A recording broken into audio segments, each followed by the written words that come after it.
severely, severely ill, but it's going to be your type 1 ER. You're going to get your labs. These are the ones that are like, I haven't taken my insulin, I've been throwing up, you know, polyuria, polydipsia, throwing up, can't keep anything down. First set of labs, you're going to see a high glucose, ketones in the urine, very severe. You can even see ketones in blood, but we don't really do that here. We just do ketones in the urine. And what we would like, I think, is when ER draws blood, if we can get a BBG right off the bat, these patients are going to be very acidotic. Metabolic acidosis kind of goes hand in hand with DKA. So if ER could do that, we'd be happy, Timmy, if you could spread the word, because the worse with labs, the worse your bicarb is low, your anion gap is high, your pH is low, you have a really sick patient, and we need to correct that. The main thing for ER, you guys are probably going to shoot in a liter of NS. Even before you get your labs, it's safe to give NS, a liter right away in that first hour, even 2 liters. It's known literature that if a patient is feeling dehydrated, they can receive up to 4 to 8 liters, right, within the first 24 hours, because that's how much they're dehydrated. These patients are usually coming out to us as a level 1. We kind of prefer it because our blood sugars, we'd like a 12 lead. You need to know their base weight as close as possible, because that's kind of how the doctors determine what, if they decide to give a bolus, if ER, that's why I always ask the nurses in the ER, and if you guys take these patients, that the patient receive a bolus, because some physicians like to give a bolus of insulin before they start the insulin drip, and that's at 0.1 units per kilogram that they give. And then you could start calculations, but that's truly up to the doctor, 0.1 units per kilogram. That's how you start your drip. If you don't give the bolus, you can go like a formula of 0.2 units, but that's truly up to the physician. A1C, obviously if that A1C, when we finally get it back, you know, we'd like that to be drawn, because in a couple of days we get it, and if that A1C is high, obviously we also know this wasn't just an acute episode, this is somebody that hasn't been taking care of themselves for a while. What we also like, if this drip is started in the ER, please reach, if you draw your labs and it's already been an hour or 2, please don't start your drip without really checking another finger stick. We've had delays of like 2 to 4 hours, like, oh, well, I started it at, you know, 6 units an hour, and you're like, okay, what was the sugar before you started it? And they'll tell us for the glucose from the lab that was drawn 4 hours ago. That's really not appropriate. You got to check one right before you start your drip. And John A is going to go over like about regulating your titration. It's usually American Diabetic Association says you can bring down their sugars safely between 75 and 100 what is that, points. Let's just keep it easy, points. Some doctors are even more strict about that, 50 to 75 to be on the safe side. That's ideal. In what period of time? In an hour. Okay. So, what if ER is starting the drip? What you can do, I know it's like you know, Tinkerbell world down there. If you could start the drip, and even if you check a blood sugar a half an hour later, if you know that drop is already 50 points or higher, your drip is too high, because you would essentially know in an hour you're dropping it over 100 points. Dropping that sugar too fast, that's going to drop your potassium. They go hand in hand. That potassium is going out of the cells, and that's a big thing with DKA, potassium, your acidosis, your glucose level. You drop glucose too fast, potassium can drop severely low, and patients can be worse, cardiac arrhythmias, PVCs, VTAC, can't emphasize that enough. So if you start your drip, ideal world, half an hour. If you dropped it 50 points or more, you know you're dropping it too fast. Like I said, 50 to 75 point drop that's kind of ideal. Also, the doctor is going to tell you kind of a range where they like to be on our orders. You'll see that the goal is 140 to 180. Depending on the hospital list, your ER doctor can tell you, no, let's give it a little bit more. We can go a little bit higher on that goal. So you got to have to ask the doctor kind of like where your goal. Do you want the goal on the protocol, or doctor, do you want a specific goal range? We ask that you check your BMP down in the ER, as you know, and you're going to be doing your BMP frequency per the protocol. When your potassium gets less than it's 3.3, 3.5, you need to stop your drip, because if you start that drip and your potassium is low, you're just going to make it excessively worse. It's just going to be a bad thing. Ideally, we'd like to see potassium in the 4-ish range. If it's too high, you don't want to give any potassium replacement. If your potassium is too low, don't start your drip. You're going to make it worse. The other thing that I am adamant about is, and ER won't see this, this will be ICU nurses, step-down nurses. Once the doctor gives a liter or two of NS from the ER, they might say, give a 3rd liter. Once they start coming up here, we're titrating the drip, deciding between if we're going to do normal saline or half normal saline.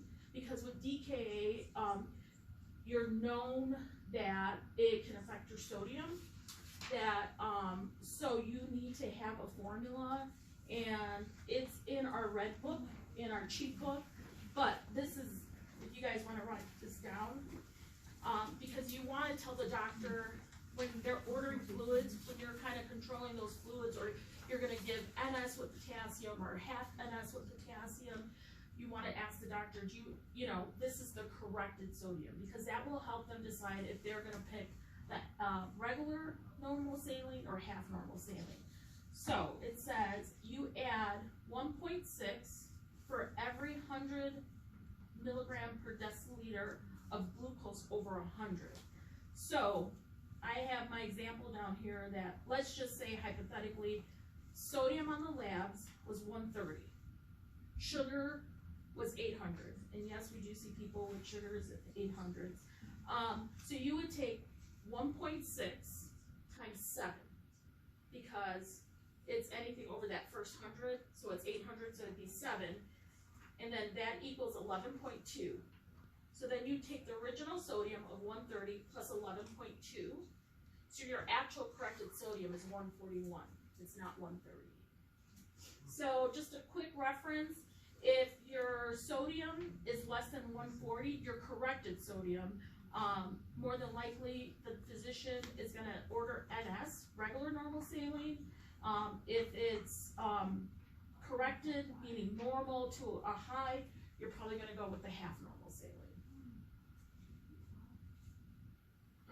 The other thing about, adamant about, since we're going to be drawing them frequently, I always ask Dr. Knight, Dr. Gray, I would ask her to be like, you want a BBG. You got to stay on top of that pH. With DKA, it's probably going to be less than 7.3. When you start getting down to the low 7s, and less than 7, 6.9, we've had DKA patients. That's just going to make it worse. You're going to put more demand on that heart. You got to protect that heart. And if you're dropping that sugar too low and they're acidotic, potentially you can have cerebral edema. So that's why you'll see those Kussmaul breathing, they're blowing off that CO2, if they start acting funky, mental status, all that. I mean, that's a biggie here.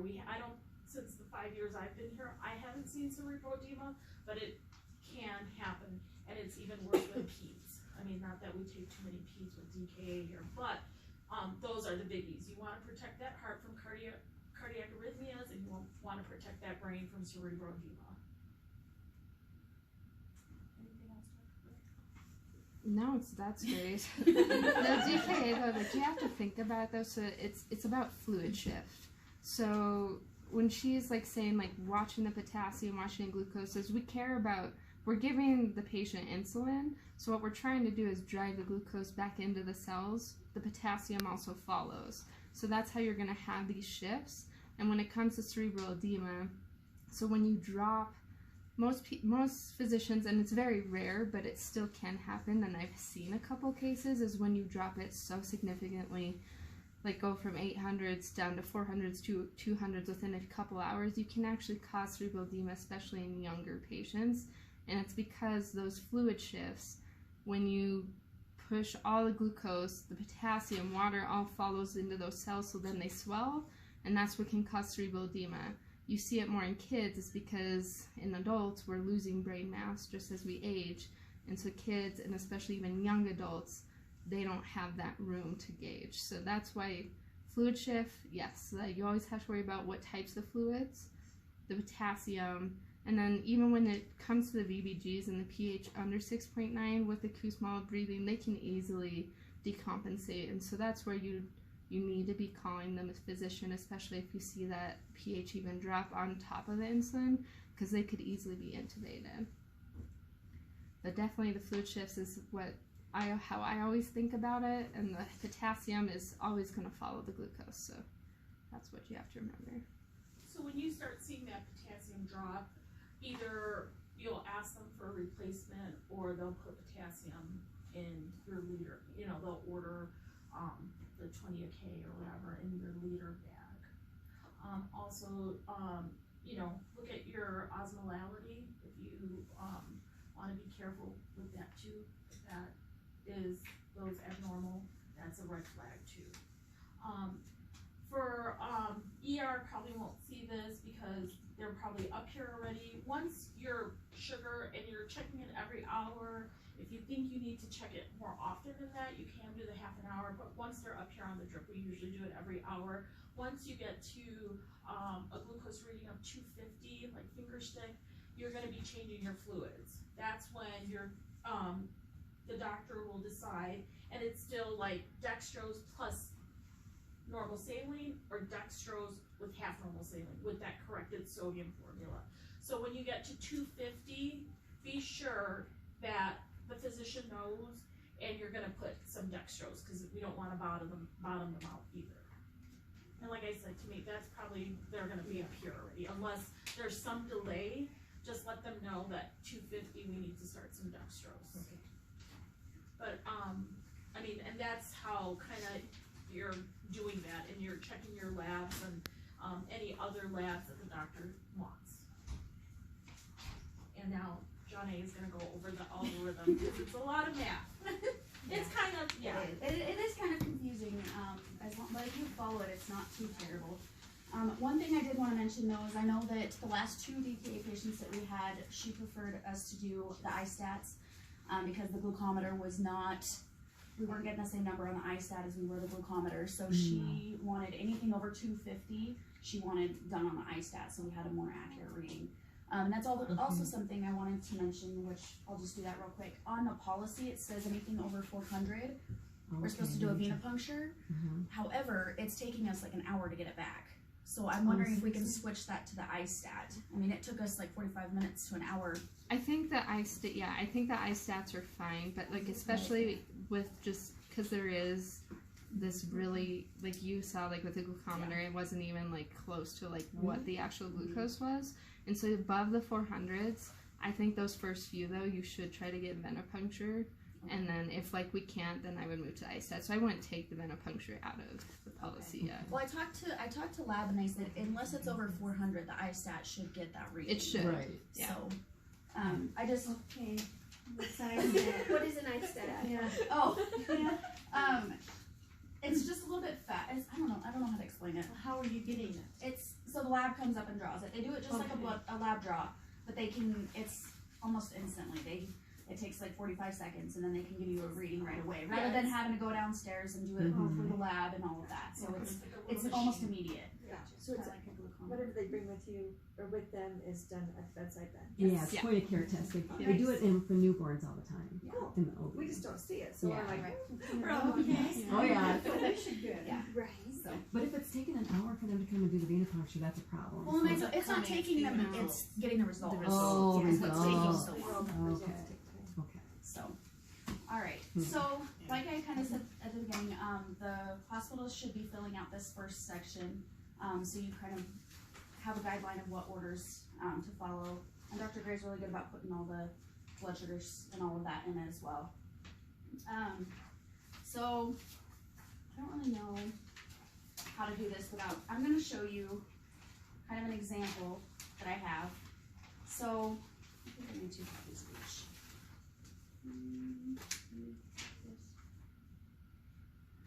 Okay. So, with this, I don't know how to do it without showing them. So you kind of look at the blood sugars. So you're gonna start them on usually algorithm 1. It's not very often that you'll start them.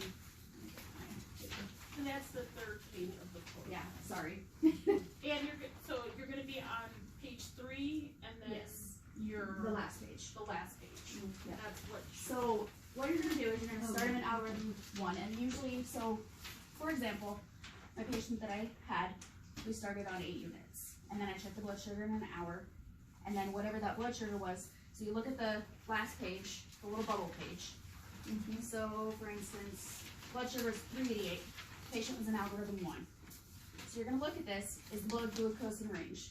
So our range is 140 to 180. So no, it's not in range. Did it increase by any amount? Or what did I say the sugar was? 388. Okay.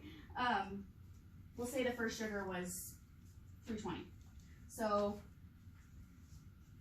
this is hard to explain without like. So the first sugar was 320. The next one that I took was 388. So no, they're not in range, and so the blood glucose increased by any amount. So you're gonna move right one algorithm, and this is where you move on to this one. So you're gonna move to algorithm 2. You're gonna subtract your current blood sugar reading from your last one. And Okay. that's where you're gonna get your points. Right. But if it, on this one, it's if it's increased by any amount. Right. Sorry. But that's if it's decreased. So if it decreases, then yes, you're gonna wanna do your math and kind of figure out how much it's decreased and go off of these algorithms. So because it increased, we're gonna move right one algorithm, and we're gonna go to algorithm 2, and that's when you're gonna follow. So my sugar was 388, so we're gonna do 8.5 units, and we're gonna increase our insulin to 8.5. Because our patient was on 8, so now we're gonna go up to 8.5. I don't know. Now, how are you giving this insulin? So the insulin is a drip. Okay, So so you're you gonna just adjust add it on more, you add more insulin to what? So we have the bags mixed. It's 100 to 1. 100 to 100. That's what I meant. The bag, are you? No. Which one? You're So- mixing it down, you're giving it down here to the IV So- side. Yes. It's on on the drip rate. It's Yeah. on the pump You're itself. just changing This the is like a rate. Yeah. half a So billion you're just insulin. gonna change the rate. Okay, that's, So it's So 100 then- units and 100 of NS. So 1 to Okay. 1. 1 to 1. alright. So you'll get 8.5 miles an hour at that point. And then you're gonna check it again. Oh, I got it. I got And it. if you program, and if you program the insulin drip in here, it'll be 8.5 units or 8.5 mL since it's Okay. 1 to 1. Perfect.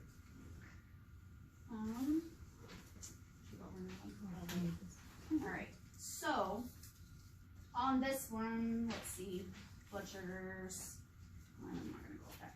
So it's an hour later, we check our blood sugar, it's 240.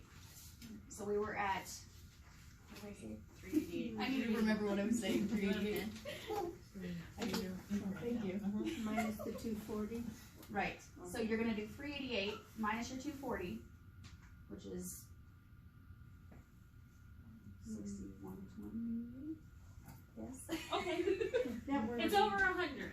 Let's just say Yes. your decrease is over 100. Yes. And this is when I freak out. Yes. Because you don't want. I probably should not use that example. This is when you drop If you it. dropped it too Drop it fast. too fast. So Okay. now you have in your algorithm.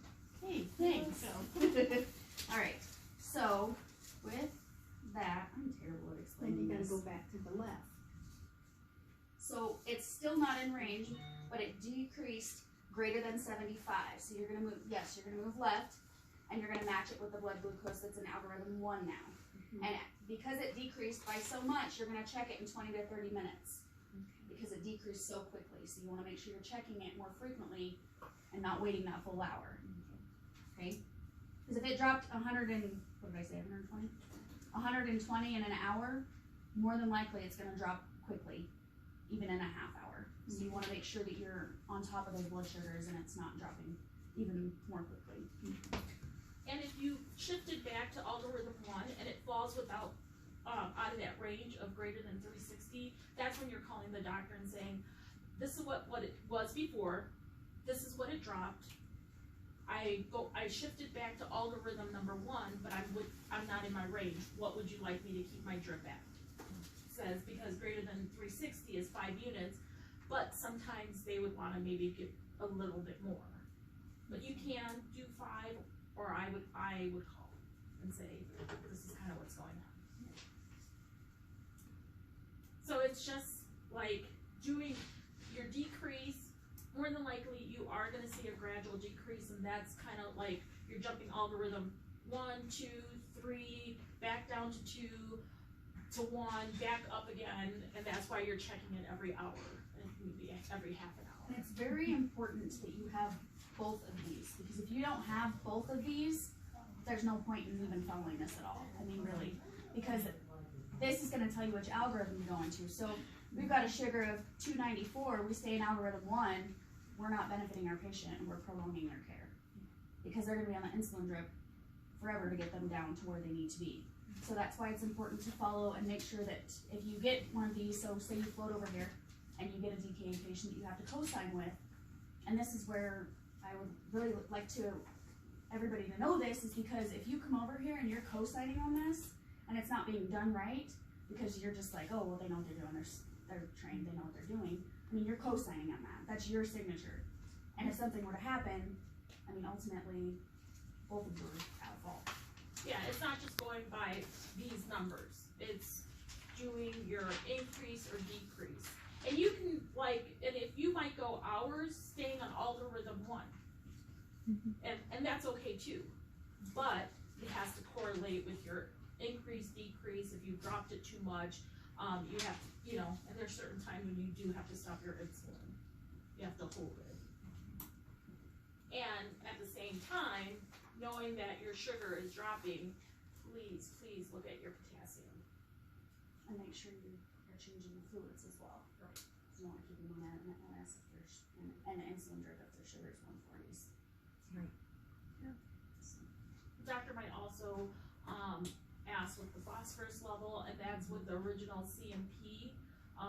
The next every 2 to 4 hour blood draws are just BMPs, but the first one will have the phosphorus. They might also say, hey, draw a MAG, because if your potassium is low, it might help to give MAG. Those together, that'll help that potassium. But, I mean, I'm adamant about that, about the potassium. You're just gonna drop it too low, and it's more detrimental to the patient, and to play catch up. And that's why we say, be careful, you gotta know what your labs are starting at, but also don't use those labs that were drawn 3 hours later, just what you're gonna start your drip at. You have to do one right before it. Does that make sense? And when you see this acidosis start correcting with the fluids and the insulin drip, you'll start seeing that gap, the annual gap, close. We've seen a lot of patients in like 20s, and it just takes time to close that. And then you'll see for the nurses step down, when we meet a certain criteria to stop the drip, because it says and or, but a lot of the physicians like both, for the gap to be closed and your bicarb level to be not so full. So when you can change over, some of them want to give some subcutaneous insulin before stopping that drip.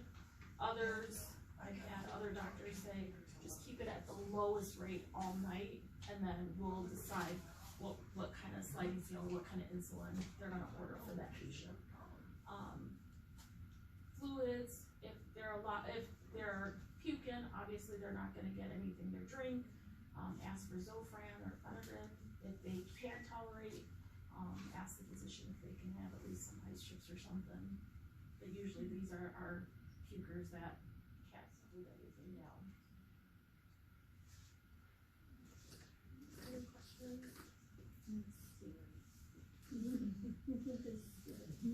I mean, like, before all of this, I think I took for granted, like, oh God, I mean, 26 years of taking care of patients, DKA, I thought like, oh, no big deal. But as you start reading more and more, I'm like, oh boy, you know, like, and the longer their care of controlling this, the more harm you're gonna be doing the patient. So it's a fine line. You don't wanna correct it too quickly, cause that's gonna be harmful to them. But you don't want this where you're not following these algorithms and correcting what needs to be correcting, and hydrating them could be even more detrimental to our patients.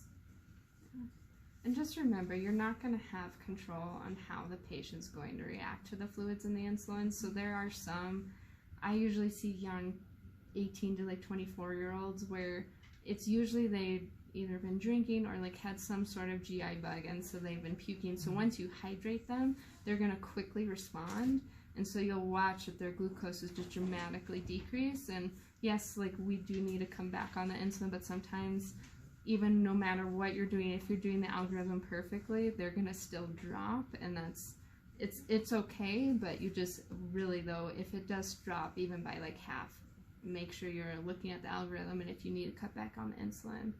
But you're keeping them on the insulin drip, so the acidosis is what we care about the most. So the acidosis is what we want to correct, and so you can't get them off the insulin drip until the acidosis has corrected.